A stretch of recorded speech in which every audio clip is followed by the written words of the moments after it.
Assalamualaikum warahmatullahi wabarakatuh dan salam sejahtera bagi kita semua, Bapak Ibu penilai sertifikasi dosen.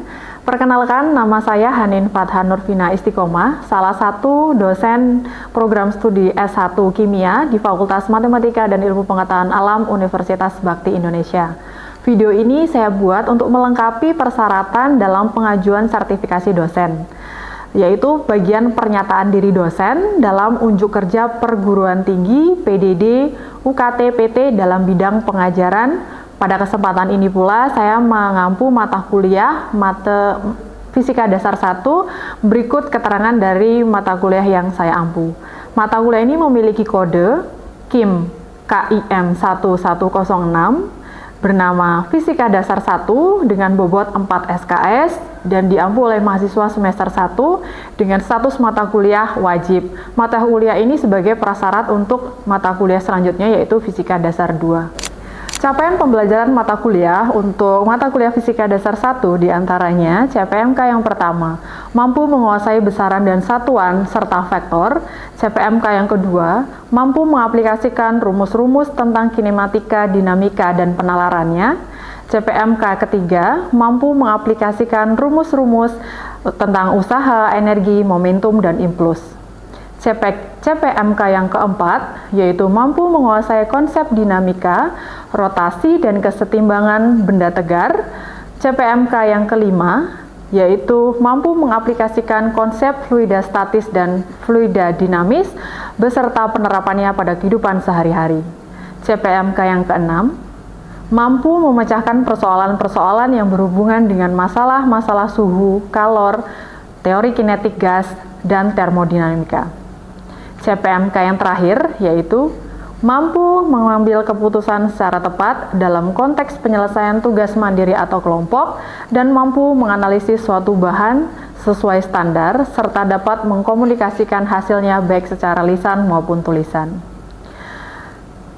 Setelah CPMK terdapat sub CPMK, diantaranya sub CPMK yang pertama yaitu mahasiswa mampu menjelaskan pengertian besaran, satuan, dimensi, penjumlahan dan pengurangan vektor, pengurangan serta perkalian vektor.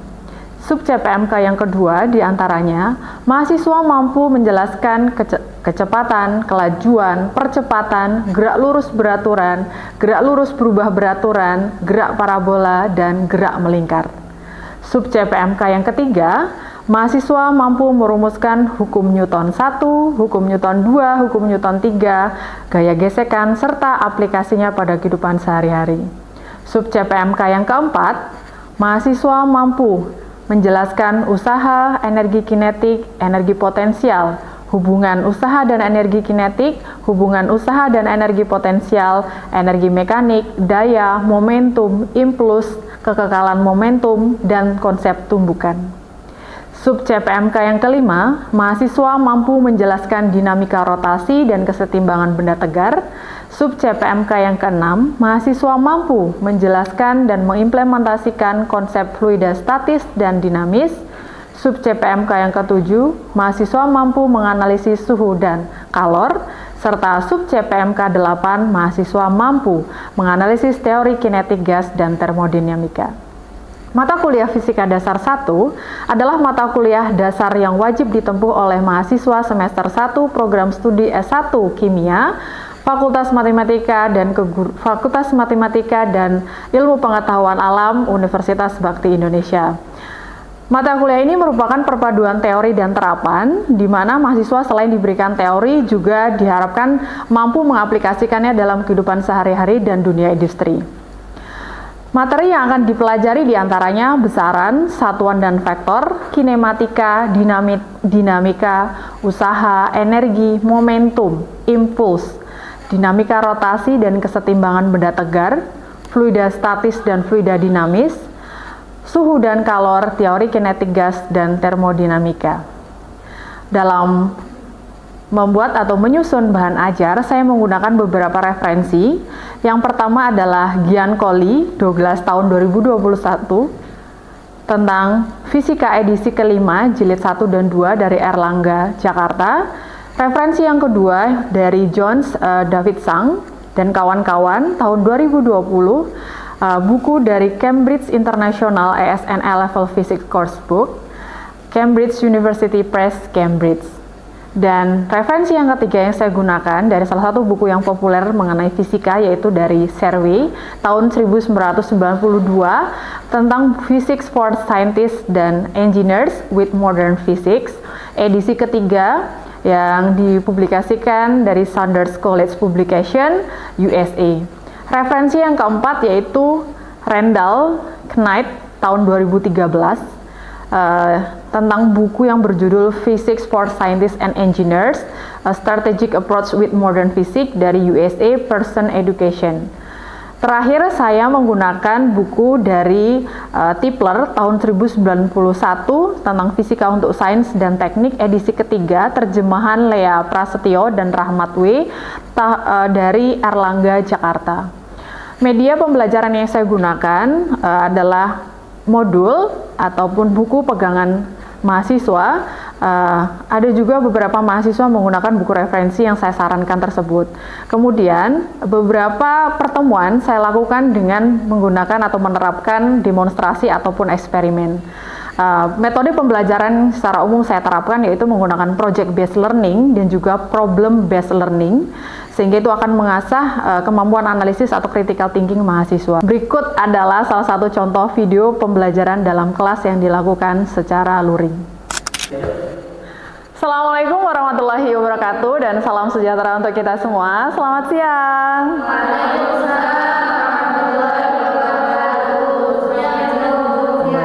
Terima kasih sudah hadir on time hari ini, tepat waktu. Senang sekali semua dapat hadir. Betul, hari ini semua hadir? Hadir. Atau ada yang tidak hadir, saya periksa terlebih dahulu. Bagaimana kabarnya? Baik. Tugas yang sebelumnya mudah atau sulit? Lumayan. Baik, hari ini teman-teman terima kasih. Ini adalah materi pertemuan ke-11. Ya, tinggal beberapa pertemuan lagi kita akan ada ujian akhir semester. Jadi komponen dari mata pelajaran hari ini atau pertemuan hari ini materinya cukup akan mendapat proporsi yang besar untuk nanti dinilai akhir, kurang lebih 10%. Jadi nanti akan ada semacam eksperimen begitu untuk kita bisa simple eksperimen atau percobaan sederhana untuk bisa mengerti apa itu fluidastatis. Teman perlu akan capai adalah mahasiswa mampu menjelaskan fluidastatis berikut dengan penerapannya dalam kehidupan sehari-hari. Khususnya karena teman-teman berasal dari prodi kimia, maka teman-teman perlu ini sebagai basic atau dasar pengetahuan untuk nanti dikembangkan dalam kimia-kimia yang lanjut atau materi kimia lanjutan, seperti itu. Sebelum kita memulai pelajaran atau perkuliahan pada hari ini, mari kita berdoa terlebih dahulu.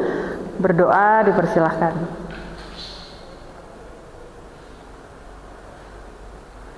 Amin. Terima kasih. Sudah siap untuk belajar?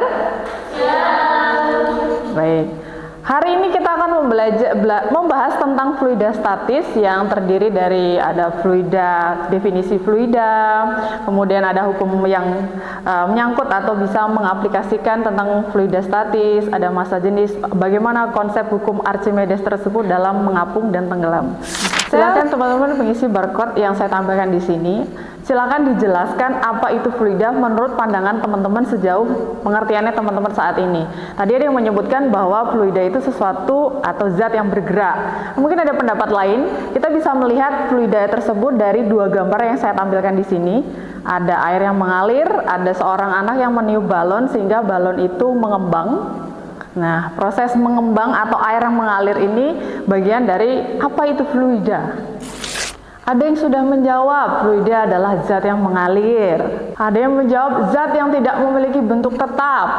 Ada juga yang menjawab bahwa ini adalah segala jenis zat yang dapat mengalir dalam wujud gas maupun cairan.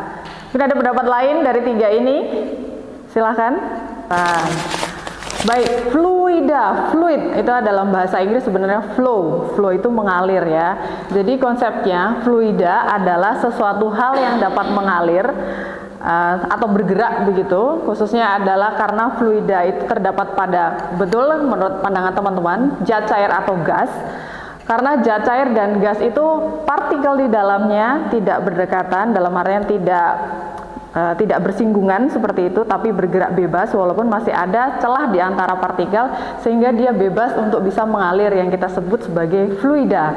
Jadi kalau kita menganggap fluida itu bukan hanya zat air saja atau zat gas saja, tapi bisa di antara keduanya, zat cair atau zat gas. Oh, ini ada yang menjawab panjang. Fluida adalah suatu zat baik berupa cairan maupun gas yang memiliki kemampuan mengalir dan berubah bentuk secara terus-menerus. Bagaimanakah berubah bentuknya? Kita akan bahas setelah ini. Dari teman-teman mungkin ada yang menyampaikan tanpa mengisi Mentimeter. Tadi yang sudah saya coba rangkum. Jadi fluida itu apa? Fluida adalah zat yang mengalir, betul. Zat yang memiliki bentuk atau tetap atau tidak bentuknya? Tidak tetap. Zat tersebut menyesuaikan bentuk wadahnya. Baik, itu adalah fluida. Fluida terdiri dari fluida statis dan fluida dinamis karena tadi disebutkan zat yang mengalir. Nah, tetapi yang hari ini kita akan lebih bahas adalah fluida dalam konteks yang statis. Statis artinya adalah, ada yang mengerti statis? Ada statis, ada dinamis. Wah, kehidupan saya cukup dinamis.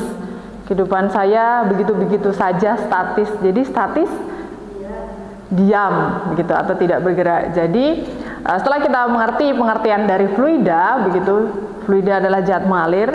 Tetapi khusus pada hari ini kita lebih akan membahas tentang fluida statis saja.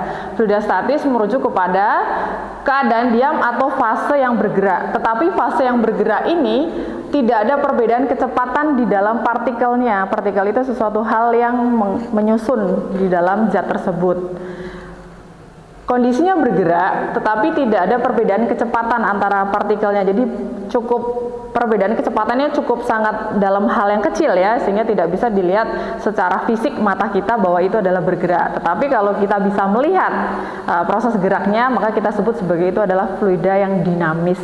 Seperti kita membuka keran air itu mengalir dan itu akan menghasilkan debit air misalkan. Nah, itu kita bisa lihat, maka disebut sebagai fluida dinamis. Ini adalah fluida statis. Lalu apa yang sedang dicari oleh Bapak itu?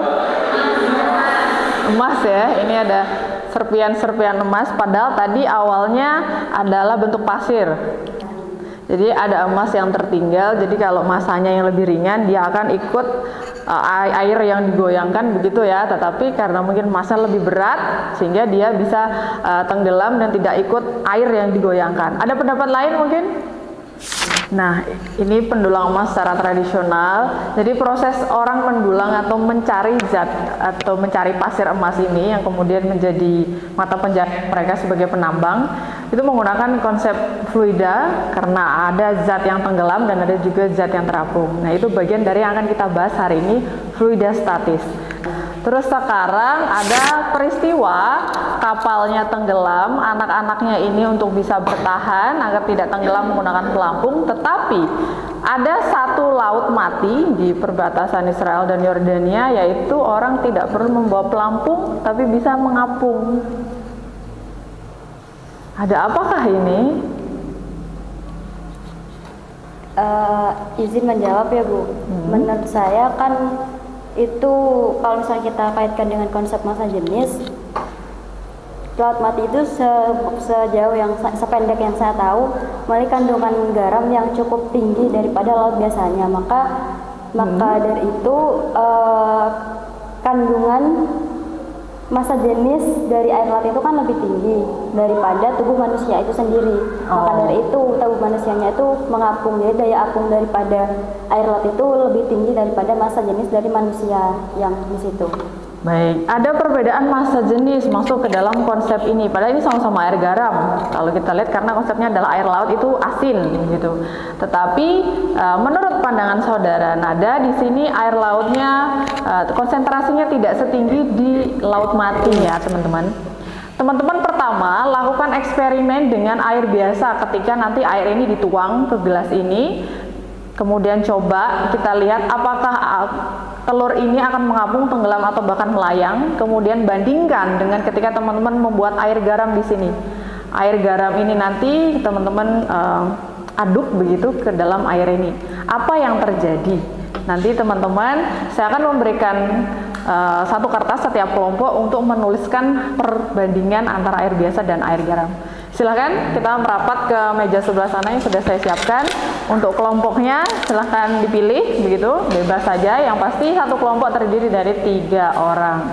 Oke, silakan percobaannya bisa dimulai. Teman-teman mengukur volume air terlebih dahulu, menggunakan gelas ukur juga boleh. Nah, kemudian lakukan percobaan tersebut. Jangan lupa untuk diaduk agar garamnya mudah larut di dalam air. Ini masih terus, ini masih banyak juga. Ini sudah setengah bungkus ya, habiskan. Baik, jika aliran atau cairan asinnya begitu, salt solutionnya sudah selesai diaduk, dicampur, maka boleh kemudian dicoba dengan menaruh telur tersebut ke dalam air asinnya. Apakah ada perbedaan dengan air biasa tadi? Baik, semuanya sama, terapung. Baik, teman-teman boleh kembali duduk terlebih dahulu. Kita lanjutkan.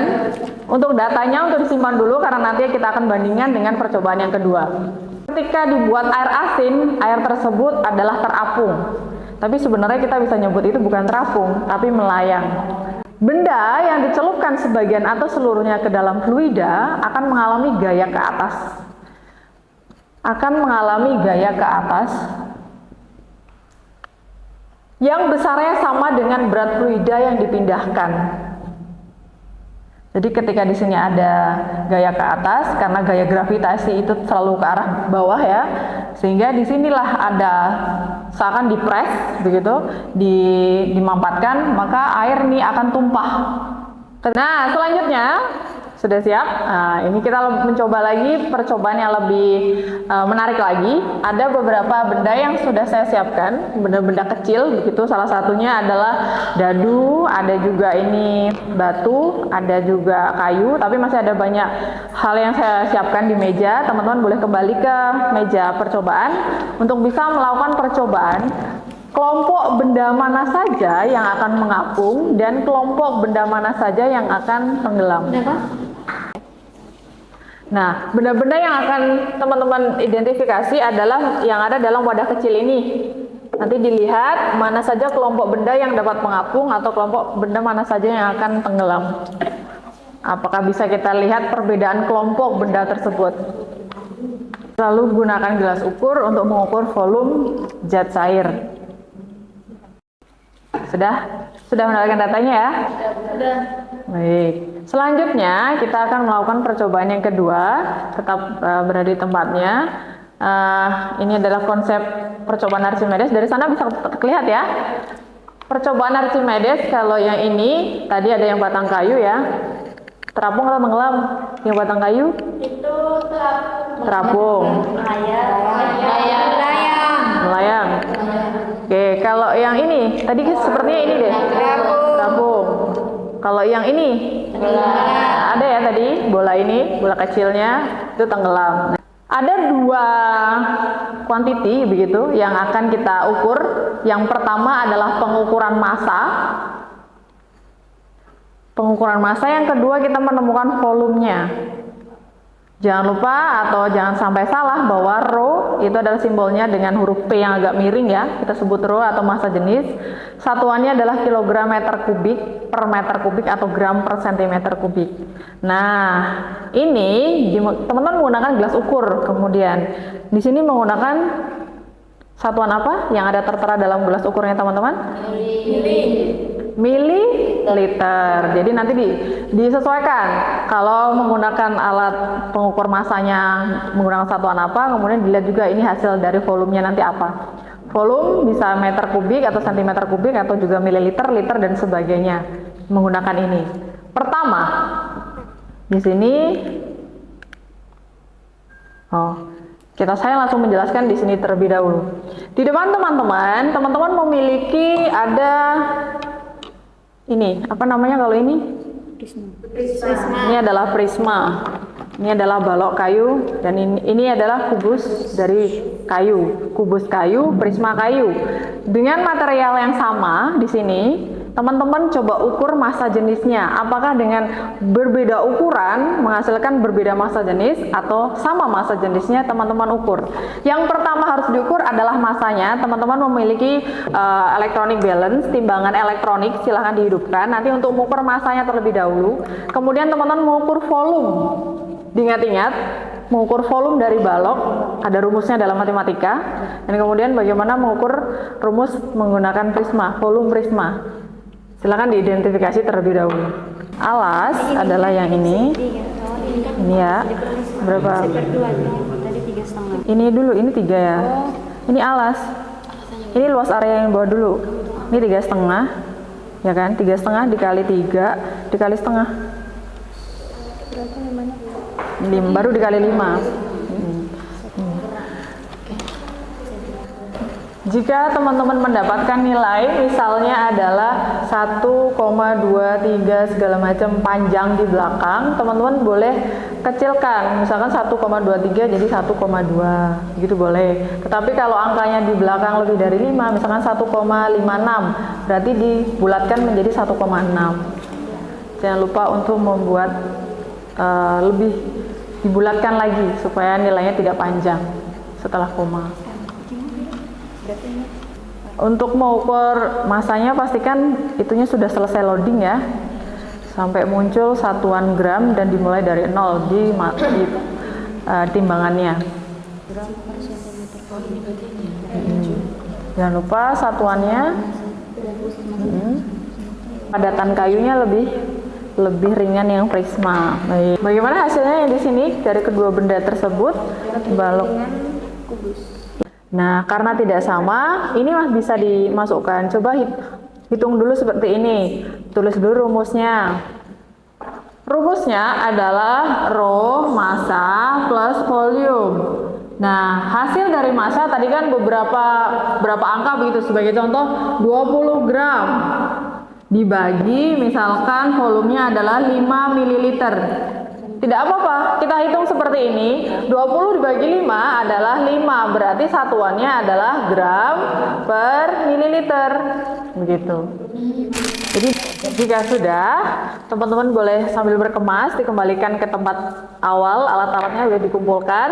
Setelah ini saya akan memberikan kesempatan kepada masing-masing kelompok untuk mempresentasikan seluruh hasil percobaan yang sudah dilakukan. Mulai tadi percobaan hukum Archimedes, ada yang melayang, terapung ataupun tenggelam. Tadi mengukur massa jenis yang sama, bendanya, jenis materialnya, ada yang tidak beraturan, sampai yang terakhir mengukur beberapa jenis material logam, batu, dan plastik. Silahkan diberesi terlebih dahulu, ditaruh, dikumpulkan, dikembalikan ke tempat awal.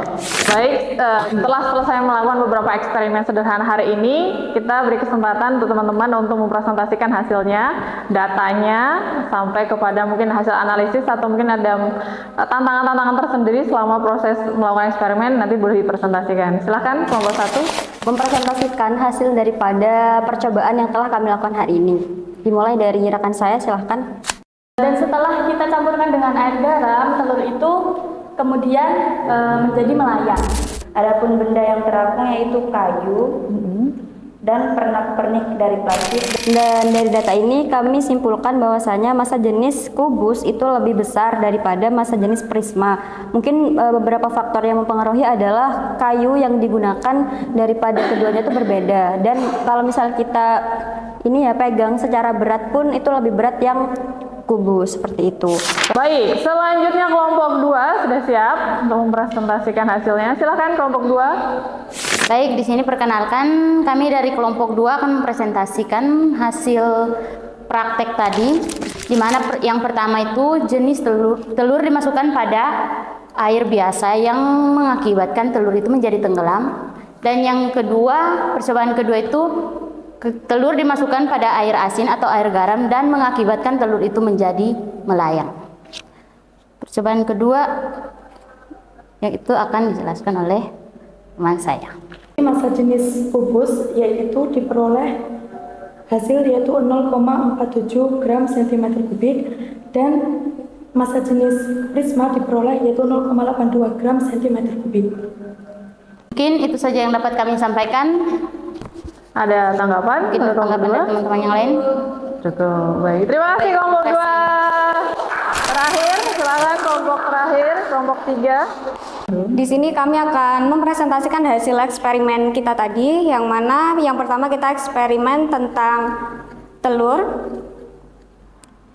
Jadi hasil eksperimen yang pertama kita menggunakan air biasa yang menghasilkan telur tersebut itu tenggelam, Bu. Iya. Dan yang kedua itu kita gunakan garam yang menjadikan adanya konsentrasi, yaitu jadinya telur itu lebih melayang lagi. Dan yang kedua, kita ada eksperimen tentang benda yang mengapung, tenggelam, dan juga melayang. Untuk mengapung, kita hasilnya ada batang kayu, yang tenggelam ada dadu, koin, mur, tutup botol, biji jagung, klip, bola, baja, dan juga karet. Nah, di sini ada uniknya, Bu. Kalau karet itu jika eksperimen ketika bahannya kering, itu dia itu mengapung. Kemudian kalau karet tersebut itu basah, itu jadi tenggelam. Dan untuk barang yang melayang itu ada pernak-pernik. Ya, baik. Ada tanggapan untuk kelompok terakhir? Cukup. Hampir sama data-datanya atau ada yang sangat berbeda? Berbeda ya. Baik, beri tepuk dulu untuk kelompok 3. Silakan duduk.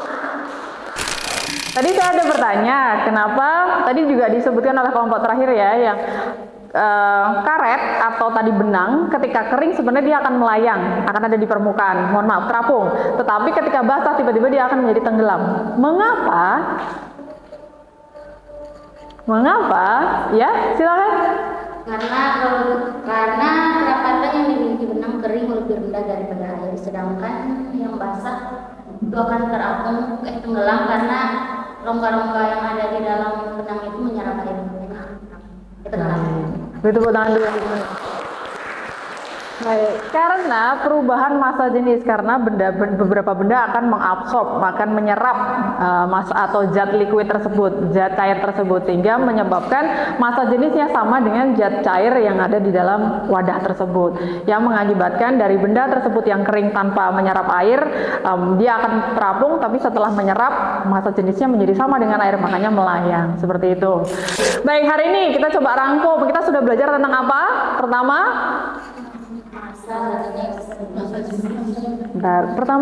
pertama kita tadi membahas tentang fluida. Apa itu fluida?